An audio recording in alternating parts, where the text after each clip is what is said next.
Oke, halo semuanya. Kembali lagi dengan saya, Daniel Triwandes, dengan NIM 23010110055. Pada video ini saya akan menjelaskan dan simulasikan tentang radio frekuensi energi harvesting atau RFEH. Nah, sebelumnya kita harus tahu apa itu RFEH. RF atau radio frekuensi mengacu pada energi atau radiasi gelombang radio dari gelombang mikro yang ada di mana-mana termasuk di lingkungan kita, dipancarkan oleh perangkat elektronik seperti ponsel, radio, dan televisi. Lalu energi harvesting atau EH adalah proses menangkap dan konversi energi dari sumber eksternal, dalam hal ini gelombang RF, menjadi energi listrik yang dapat digunakan. Jadi RFEH adalah teknologi yang memungkinkan perangkat elektronik berdaya rendah seperti sensor, nirkabel, atau perangkat IoT untuk mengumpulkan energi dari sinyal frekuensi radio di sekitarnya dan menggunakannya sebagai sumber daya, alih-alih menggunakan baterai konvensional. Nah, bagaimana cara kerja RFEH? Yang pertama, gelombang RF dari lingkungan dipancarkan oleh sumber seperti Wi-Fi atau BTS. Lalu antena RF menangkap gelombang tersebut dan mengubahnya menjadi sinyal listrik AC. Lalu sinyal AC dari antena masuk ke rangkaian rectifier. Rectifier mengubah sinyal AC menjadi tegangan DC berdenyut. Lalu tegangan DC dilewatkan ke rangkaian filter untuk mengurangi ripple. Selanjutnya energi listrik disimpan secara bertahap pada kapasitor. Nah, setelah tegangan mencukupi, energi dapat digunakan oleh beban.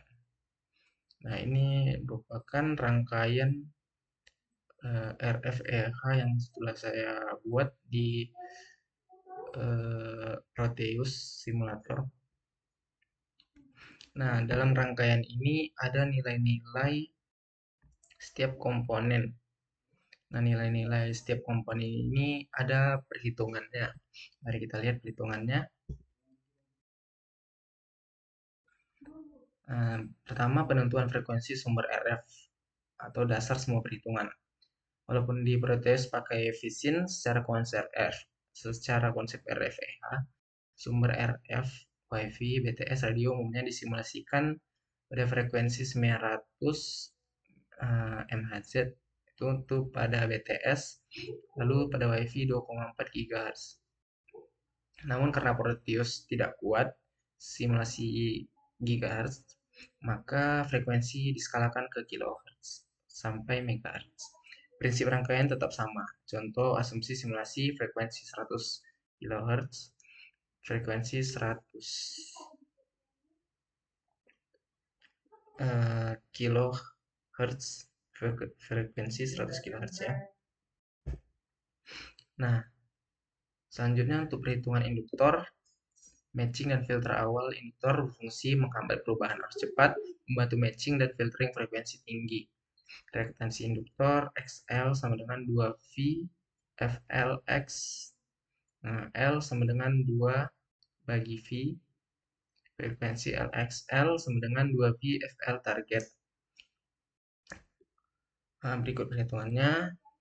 Nah, jadi perhitungan ini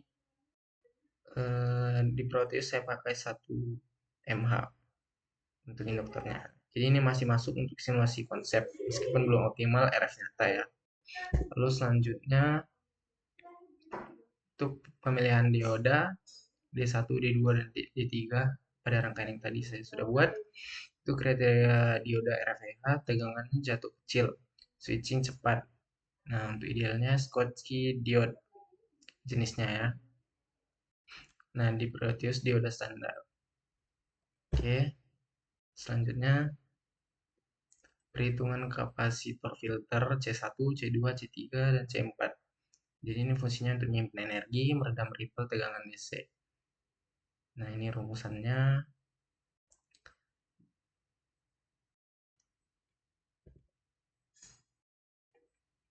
Oke, selanjutnya untuk perhitungan resistor R1 dan R2.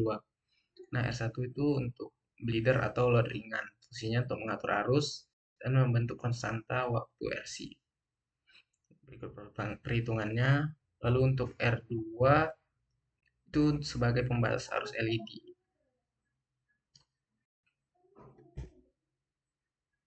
Nah, selanjutnya itu evaluasi tegangan output dengan DC rata-rata setelah rectifier.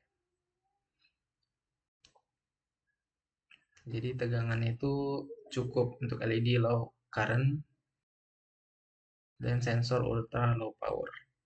Oke, kita langsung saja masuk ke simulasi rangkaian pada Proteusnya.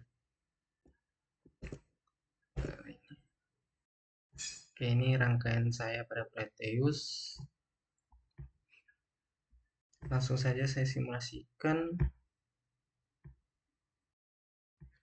Oke, bisa kita lihat ini pada tegangan awalnya di voltmeternya bisa kita lihat 0,3 sampai 0,7, 0,8, bahkan sampai 1 volt ya. Jadi enggak ini ya, enggak menentu tegangannya. Nah, setelah dibuat rangkaian RFEH ini, tegangannya menjadi stabil yaitu 0,69 volt. Nah, mungkin itu saja untuk penjelasan tentang RFEH dan simulasinya. Sekian dari saya.